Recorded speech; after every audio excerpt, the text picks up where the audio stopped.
दोस्तों, हमारे देश में शायद ही कोई ऐसा इंसान होगा जिसने लिज्जत पापड़ का नाम ना सुना हो। आपको जानकर हैरानी होगी कि लिज्जत पापड़ की शुरुआत आज से करीब 62 साल पहले 7 औरतों के एक छोटे से ग्रुप ने सिर्फ 80 रुपए के कैपिटल से किया था और आज उसी छोटे से बिजनेस का एनुअल टर्नओवर 1600 करोड़ रुपए के आंकड़े को क्रॉस कर चुका है। लिज्जत पापड़ आज सिर्फ भारत ही नहीं बल्कि दुनिया भर के 25 देशों में अपना बिजनेस फैला चुका है और इसके जरिए देश भर की 45,000 से ज्यादा महिलाओं को रोजगार मिलता है। दोस्तों, ये पापड़ खाने में जितनी टेस्टी है उतनी ही इंस्पायरिंग इसके अब तक के सफर की कहानी भी है। और आज की इस वीडियो में हम आपको लिज्जत पापड़ की उसी कमाल की सक्सेस स्टोरी के बारे में बताने वाले हैं। तो चलिए वीडियो को शुरू करते हैं। दोस्तों, लिज्जत पापड़ की ये कहानी लेट 50s के उस दौर से शुरू होती है जब हमारा भारत दुनिया के पिछड़े हुए देशों में से एक हुआ करता था। ये वो जमाना था जब हायर एजुकेशन तो दूर की बात, सिर्फ पढ़ लिख सकने वाले लोग भी समाज में काफी खास माने जाते थे। दरअसल उस समय लोगों में एजुकेशन को लेकर अवेयरनेस लगभग ना के बराबर थी और ज्यादातर लोग पढ़ाई लिखाई को फिजूल की चीज मानते थे। खास तौर से महिलाओं के लिए तो एजुकेशन को बिल्कुल फालतू समझा जाता था। यही वजह था कि तब भारत में विमेन लिटरेसी रेट सिर्फ 8% था, यानी उस समय भारत में 92% महिलाएं ऐसी होती थी जो पढ़ लिख तक नहीं सकती थी। फैमिली के लो इनकम होने के चलते बेहद खराब स्टैंडर्ड ऑफ लिविंग होने के बावजूद भी वे महिलाएं अपनी फैमिली को सपोर्ट नहीं कर पाती थी। और तब के उस मुश्किल समय में मुंबई शहर की रहने वाली 7 महिलाओं ने आपस में मिलकर एक नया बिजनेस शुरू करने का प्लान बनाया। दोस्तों, ये 7 महिलाएं आपस में सहेलियां थीं जो बेहद ही साधारण परिवार से ताल्लुक रखती थी और भारत की बाकी महिलाओं की तरह ये भी कुछ खास पढ़ी लिखी नहीं थी और इसीलिए उन्होंने एक ऐसा बिजनेस शुरू करने को सोचा जिसमें ना तो पढ़ाई लिखाई की कोई खास जरूरत पड़े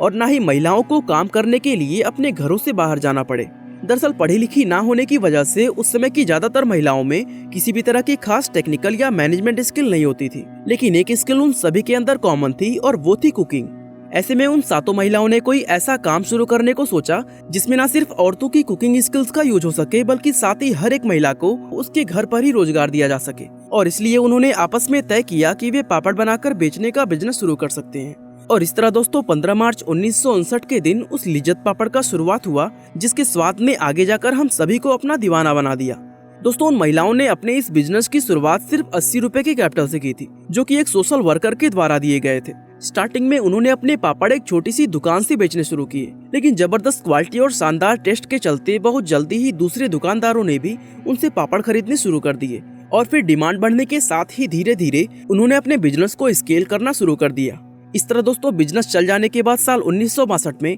उन्होंने अपने पापड़ को लिज्जत नाम और साथ ही अपनी कंपनी को श्री महिला गृह उद्योग लिज्जत पापड़ नाम दे दिया, जहां लिज्जत वर्ड का मतलब गुजराती भाषा में टेस्टी होता है। अब इस कंपनी की फाउंडर्स यानी वो महिलाएं अगर चाहती तो वे दूसरी औरतों को बेहद कम सैलरी की नौकरी देकर खुद अपने लिए अच्छा खासा प्रॉफिट अर्न कर सकती थी, क्योंकि उस समय अनपढ़ औरतों के पास इस तरह घर बैठे कमाई करने के अवसर लगभग ना के बराबर थे। लेकिन दोस्तों फिर भी उन्होंने ऐसा नहीं किया। दरअसल उन महिलाओं ने अपनी पहली बोर्ड मीटिंग में ही इस चीज को पूरी तरह साफ कर दिया था कि उनकी इस कंपनी का मेन एम कभी भी पैसा कमाना नहीं बल्कि हमेशा महिलाओं को सशक्त बनाना और उन्हें हमेशा रोजगार देना रहेगा, ताकि हर एक महिला अपने परिवार को व अपने बच्चों को एक बेहतर जीवन दे सके। इसलिए उन्होंने अपने पास काम करने वाली औरतों को नौकरी पर रखने की बजाय उन्हें कंपनी में हिस्सेदारी देना शुरू कर दिया। दोस्तों, आज के समय के बिजनेस टर्म्स में इस स्ट्रेटजी को कलेक्टिव ओनरशिप कहा जाता है, जहां कंपनी में काम करने वाला हर एक एम्प्लॉय अपनी कंपनी के एक छोटे से हिस्से का मालिक होता है और साथ ही हर एक एम्प्लॉय कंपनी के प्रॉफिट और लॉस का भागीदारी भी बनता है।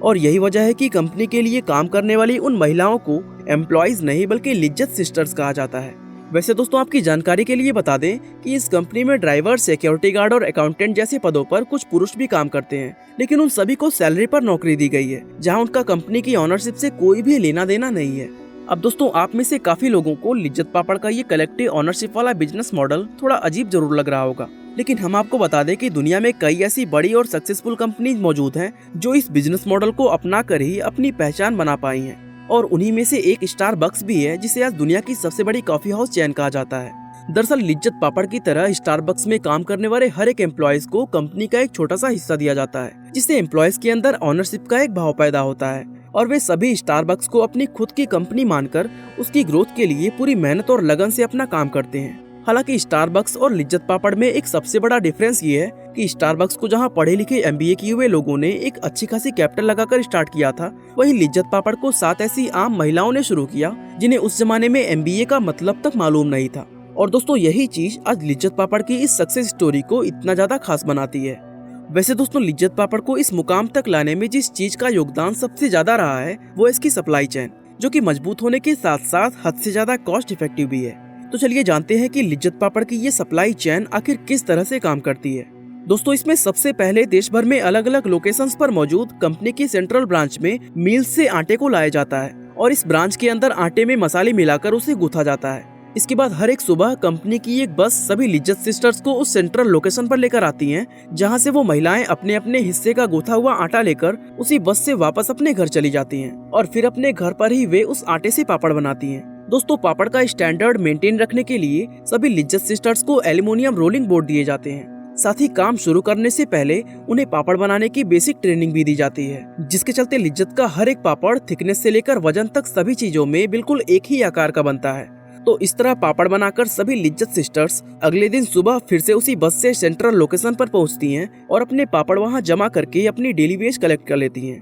दरअसल दोस्तों हर एक सिस्टर को उसके बनाए हुए पापड़ों की पेमेंट रोजाना दी जाती है, जहां ऑन एन एवरेज हर एक महिला सिर्फ 5 से 6 घंटे रोजाना काम करके महीने के 12 से 15,000 रुपए आराम से कमा लेती हैं और इस तरह ये साइकिल हर रोज चलती रहती है। दोस्तों लिज्जत कंपनी अपने हर एक पापड़ की क्वालिटी और स्वाद के एक जैसा होने का दावा करती है, इसलिए पापड़ की क्वालिटी को मेंटेन करने के लिए कंपनी की हर एक ब्रांच के अंदर एक स्पेशल क्वालिटी कंट्रोल टीम बनाई गई है, जिसके सुपरवाइजर्स अलग अलग लिज्जत सिस्टर्स के घरों में हर रोज सरप्राइज विजिट करके पापड़ बनाने की पूरी प्रोसेस व हाइजीन आदि को अच्छी तरह चेक करते हैं। और दोस्तों इसके साथ साथ पापड़ के स्वाद को एक जैसा बनाए रखने के लिए ये कंपनी रॉ मटेरियल भी आज तक उन्हीं सोर्सेज से खरीदती है, जहां से उन्होंने साल 1959 के दौरान खरीदना शुरू किया था। और दोस्तों यही वजह है कि इतने सारे अलग अलग लोगों द्वारा हर रोज इतनी नंबर्स में पापड़ बनाने के बावजूद भी पिछले 62 सालों से लिज्जत पापड़ की क्वालिटी और स्वाद एक जैसा ही बना हुआ है। दोस्तों इन सब के अलावा इस कंपनी ने शुरुआत से ही सेल्स, मार्केटिंग, प्रमोशन, ब्रांडिंग और बिजनेस स्किल जैसी अहम चीजों पर हमेशा खास ध्यान दिया है।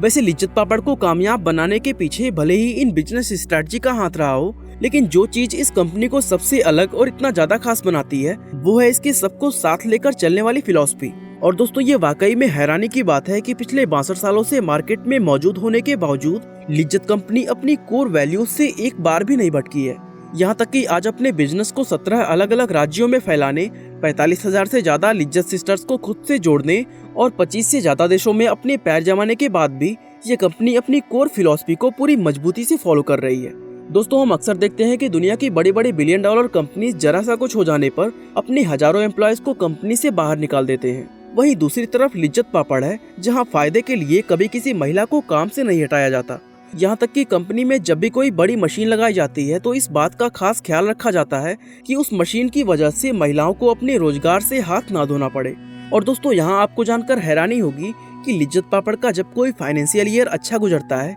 तो उस एक्स्ट्रा प्रॉफिट से उन सिस्टर्स के बच्चों की पढ़ाई को स्पॉन्सर किया जाता है और एक्स्ट्रा प्रॉफिट होने पर महिलाओं को बोनस के रूप में गोल्ड के कॉइन्स दिए जाते हैं, ताकि वो महिलाएं अपनी बेटियों की शादी करने, उनकी पढ़ाई करवाने या फिर अपने किसी बुरे वक्त में उस गोल्ड का इस्तेमाल कर सके। दोस्तों वाकई हमारे देश में विमेन एम्पावरमेंट का इससे अच्छा मॉडल और कोई भी नहीं है और इस बेहतरीन और नेक काम के लिए लिज्जत पापड़ को सरकार द्वारा कई अलग अलग अवार्ड्स भी दिए जा चुके हैं। दोस्तों इसी तरह अगर आप जानना चाहते हैं कि डीमार्ट ने अपने सक्सेस को कैसे पाया तो आई बटन पे क्लिक करके डीमार्ट के सक्सेस स्टोरी को देख सकते हैं। बाकी दोस्तों आज के लिए बस इतना ही। आपका बहुमूल्य समय देने के लिए बहुत बहुत धन्यवाद।